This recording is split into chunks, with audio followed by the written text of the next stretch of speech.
Hey everybody, it's Rory from A&S Gear, and today we're going to learn how to do some general maintenance on your paintball markers.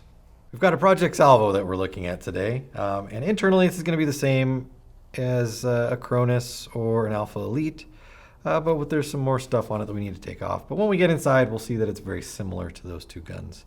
So let's start by disassembling all the stuff we don't need off the gun.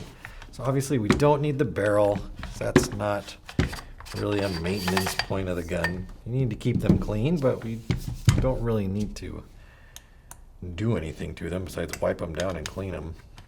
This front bottom frame screw, or body screw I guess, it's really not a frame screw. We're going to remove that one first, and that's going to let us remove the front shroud. So that'll just pop off, and you can see that all that hooks that in, or this into the body, is just this little tab. So that goes in, and without the barrel in there, this is pretty wobbly inside. So if you do go with an aftermarket barrel, you want to make sure that that the barrel takes up the space of the housing of the shroud here. Otherwise, this will wobble around with a thinner barrel. Not really a maintenance thing, but maybe you want to know about it. So that's going to go back in there. We'll put that back, that screw in after we put this in when we go to reassemble. Then the rear stock, we're going to take this screw out the bottom, which is going to let us remove the stock off of the gun.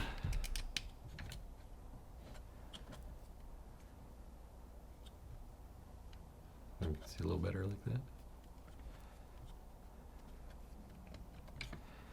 All right. Then we can pull this. Which way does this go? Down, like that.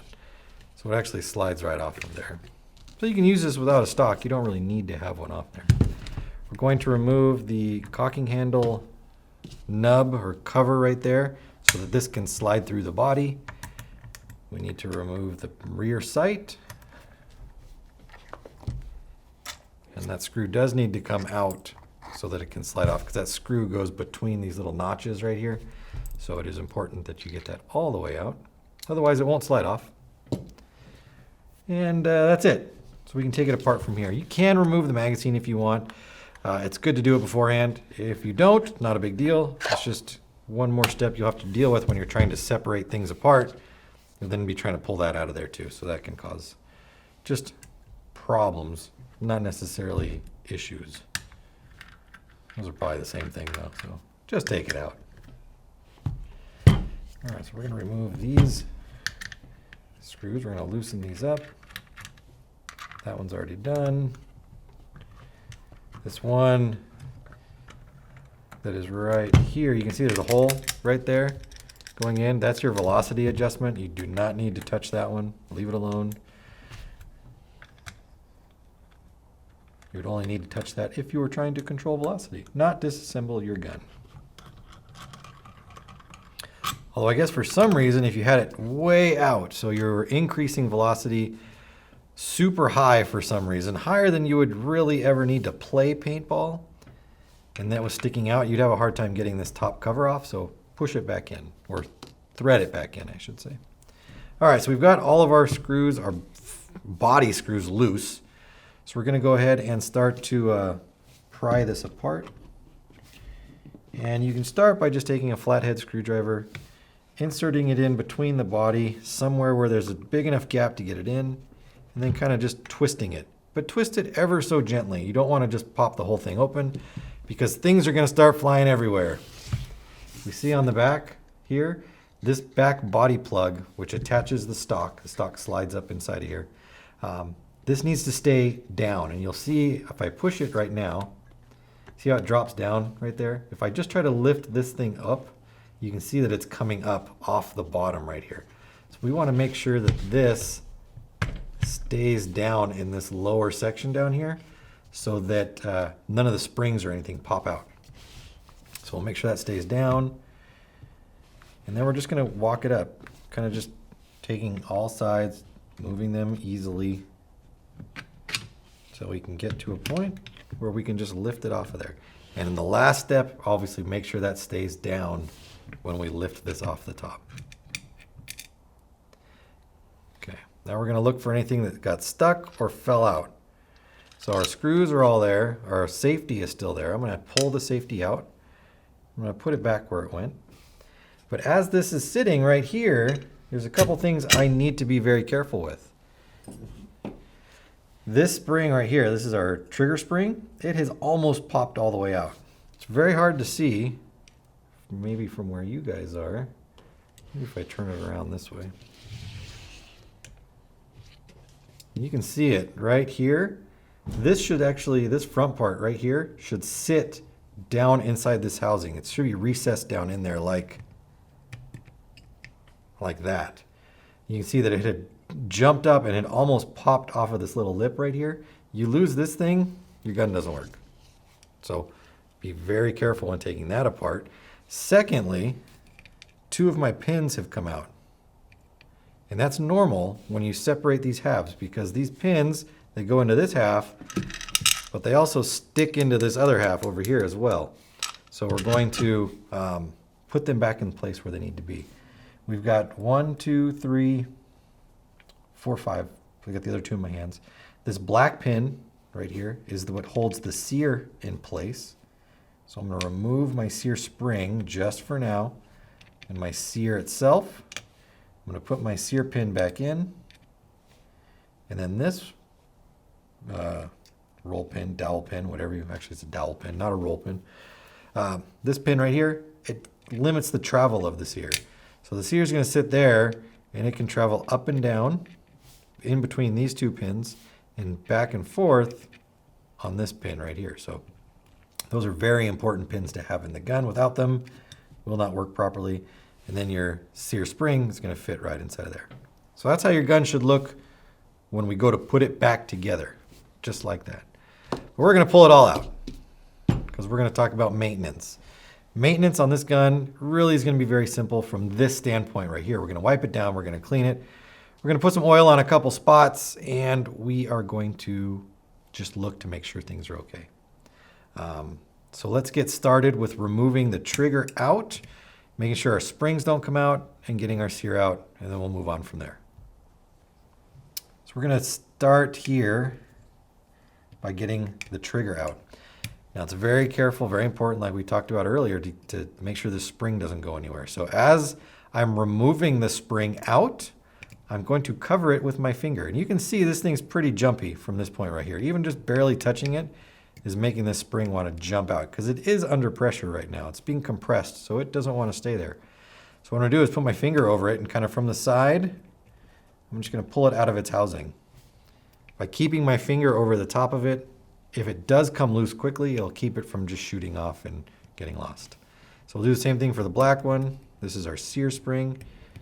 Grab it, pull it out of there, set it to the side. Take our sear out. We'll take our trigger assembly out.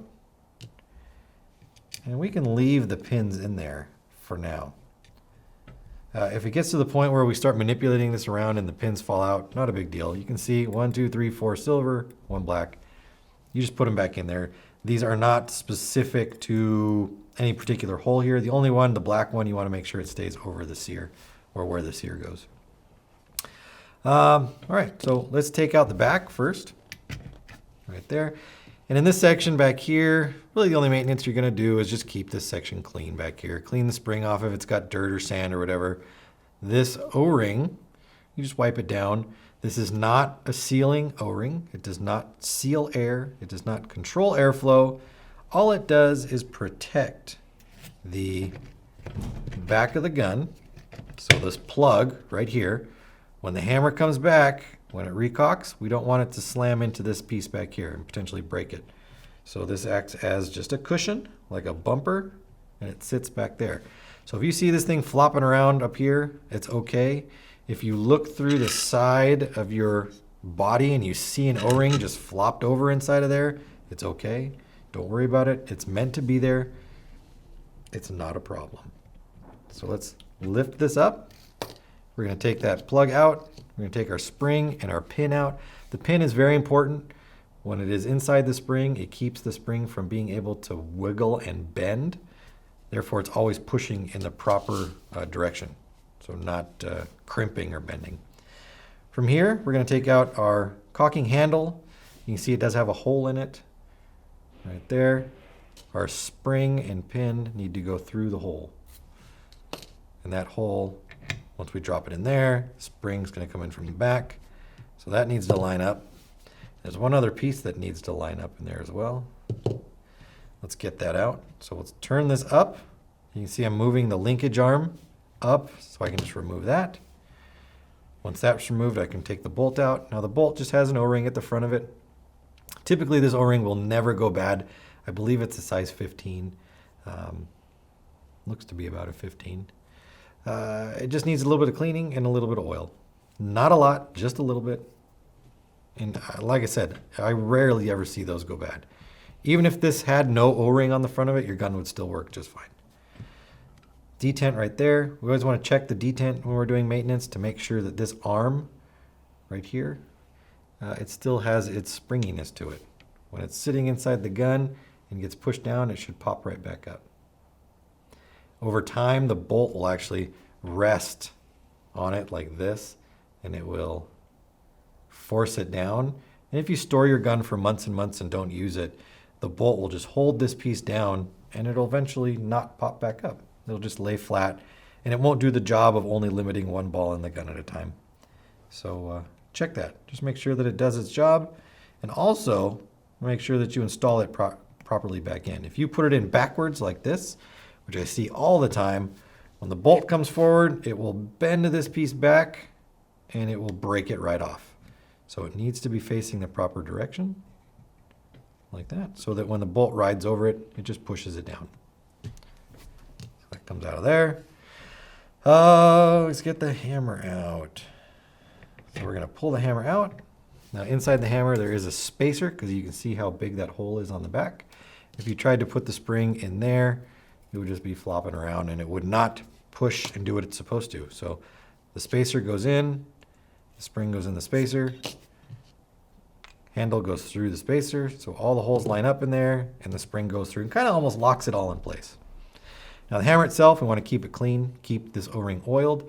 If for some reason you're having a problem with the gun re-caulking or recycling itself, this O-ring could be dry.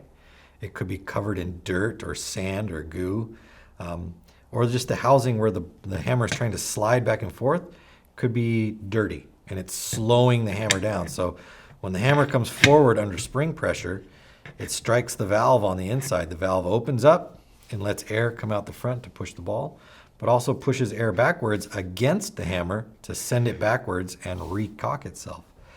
If it can't create a good seal because the O-ring's bad, then it doesn't push hard enough. If the O-ring is dry and it doesn't make a good seal, it won't push hard enough. And if there is just dirt and debris in this body right here, it will slow it down as it tries to move backwards and it won't go far enough. So those are all symptoms you want to look at if you're having a cycling issue where the gun doesn't seem to want to recycle. Rarely is it the valve, hammer O-ring, either dry or bad, or goo, gunk, dirt in the body itself. So while you're inside of it, clean it out. Makes it easy. Right there. If the O-ring's bad, replace it. We have them on the website. You can get them. No problem. And then the power tube assembly, which is right here, has the valve inside of it. Now the valve in the Project Salvo, in older 98 Customs, in the Cronus, they're using the old style 98 custom valve. Not the Platinum Series valve, but the threaded 98 custom valve. I want to see it's like called part 98V or something like that on the website. But whatever it is, if you need a new one, do not order the Platinum Series one because it will not work. There are two screws on the back, which I'm taking out. I'll get the first one out and then I'll show you the backside one. That's the other one right there. There we go. Take that out. Once these two screws are out, this will let us remove the valve out of the gun. If this one ever comes out. There we go. So we'll turn that back around again, and that'll let us just lift the power tube with the valve assembly inside of it right out. At this point, you could also lift out the ASA because there's no other half holding it together. We can pop it out. And you can see these are just loose. We'll probably need to take these off and redo it when we put it back together because getting these to drop back in like this, probably not possible. Maybe it's possible, but I wouldn't try to waste my time on it. So you can see the valve on the inside here. That's the pin that the hammer strikes to open it up and release the air to make the gun work. To remove the valve out of here, you would need to unscrew this. Now this fitting is Loctited into the valve. So if I take it out right now, I'm going to compromise the ability of the gun to hold air, and I don't want to do that. But you would just pull the valve out. Now the valve in this particular gun, in the original 98 Customs, the Cronus, the Elite, and the Project Salvo are not really meant to be rebuilt. There is a snap ring on them that does not like to come out. It's even harder to put back in. So it's actually more worth your while just to replace the valve, and they sell it complete on the website. So that's what you want to do with that. So from this standpoint, we've cleaned, we've lubricated the things that really need it. We're going to go ahead and start putting it back together.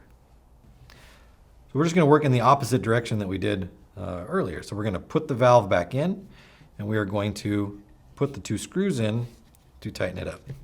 But I'm going to deal with this mess down here first.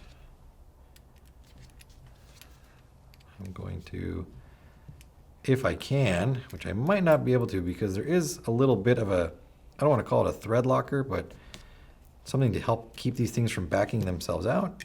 I got that one off. We'll see if I can get the other one off just by holding it.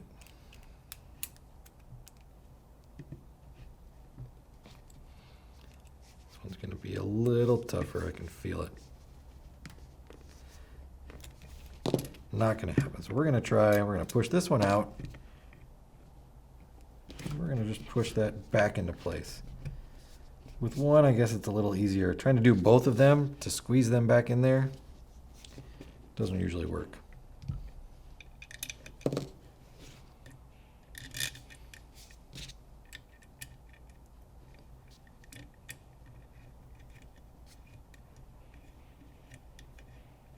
I'm not going to tighten it down all the way yet.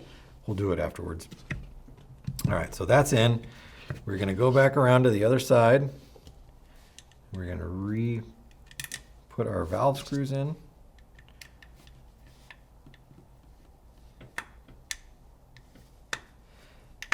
Now, if it doesn't line up, like that one doesn't feel like it wants to go in properly, don't force it, because we don't want to strip any threading out of that valve. We want to make sure that it stays in properly. So when in doubt, just move to the one behind it and see if that goes in there. If it doesn't, it could be because it's not laying flat, it's turned. So I'm going to push on this. That'll maybe make the screw holes line up properly. There we go. Which wasn't in the right spot. That always goes back to the same adage. Don't force anything. If it doesn't seem like it's working, figure out why it's not working. All right, so that's tight in there. Now we can go ahead and start putting all the parts back together. So we're going to put our bolt in here. I'm going to wait on the detent until I get my linkage arm set up. Take our hammer, put it in here. Now remember, I rotated these up, so I'm going to keep these rotated up. I'm going to put my linkage arms in, and then I'll rotate it down. That'll put everything in the right spot. It's much easier than trying to rotate them down, then put the arm in and finish it. Just turn them up, put them in. Detent, making sure that my arm is in the right spot. When that rides forward, we are going to take our insert, make sure that our hole is facing up so that our cocking arm can go through there, and then making sure that that hole lines up with the back so that the spring can pass through it. If your spring only goes into like right here, then you know that it's not going through there. Then we're going to take our O-ring, our bumper O-ring, put it around our spring, and then our plug on the back. You can see there's lots of holes on the back here. We're going to use the center hole. We're not going to use this top one that's offset, nor are we going to try to put it into the ones that are outside of it. So top, and then we're going to push it in. Now on your plug, you can see that there is an index spot right there. Okay, that's going to be our top section. When we put it in and we rotate it down, that will keep this thing in a vertical plane rather than being able to rotate around. So we want to make sure that it goes towards the top. So we can put this in any direction that we really want to, but we just want to make sure we turn it to the top right there. All right, so that all looks good. Everything's in place. D10 is. Once you put one thing in, always go back and look at your other parts because you never know what you might have bumped or moved while putting it together. Drop our trigger in. Our safety is in the way. Let's get rid of that real quick. Drop that in. We're going to put our safety back in. Trigger spring. Remember, that one's wily. Take our sear, drop it in there, and then our sear spring. Put it in there and give it a good firm push. Make sure everything is down where it should be. Then we can go ahead and just give it a once over. Make sure everything is there. We don't have any parts laying around that we might have forgotten to put in, besides the stuff that needs to go on the outside. And then we'll put the top on. Now, when we go to put the top on, if it does not just drop on easily and slide into where it is, don't force it. We want to make sure that everything easily goes back into place and that it lines up the way it should. Just a little bit of a push should make it all snap together. If it doesn't, like I said, don't force it. Put that together. That. Remember, we're not going to put this front one in. We are not going to tighten it down because we need to put the front shroud back on, and that's what holds it in place.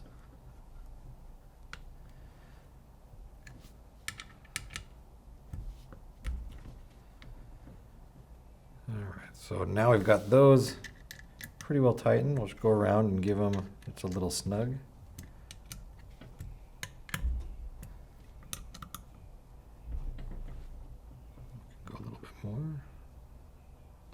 There we go. And then the bottom ones, remember, we didn't really tighten those up either. All right, so that's good for there. Now before we go any further, we should always cycle the gun. So we're going to cock it back, make sure that it catches like it should so that we know our spring and our sear is working properly. Our safety is on right now, so the gun should not shoot if I pull the trigger, and it does not. Move the safety off. Gun shoots. Seems to be good. We won't really know until we gas it up, but we'll do that later. So let's finish everything. Let's get our front sight, or our rear sight, back on. And slide that onto there. I mean, you can put this anywhere you want. I usually line it up closest to the back right there.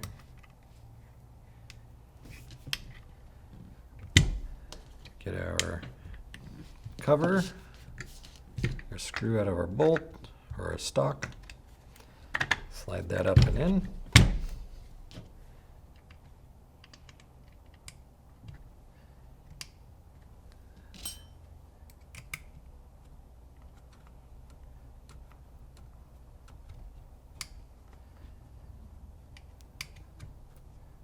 Some of these screws, it is handy to have an electric screwdriver.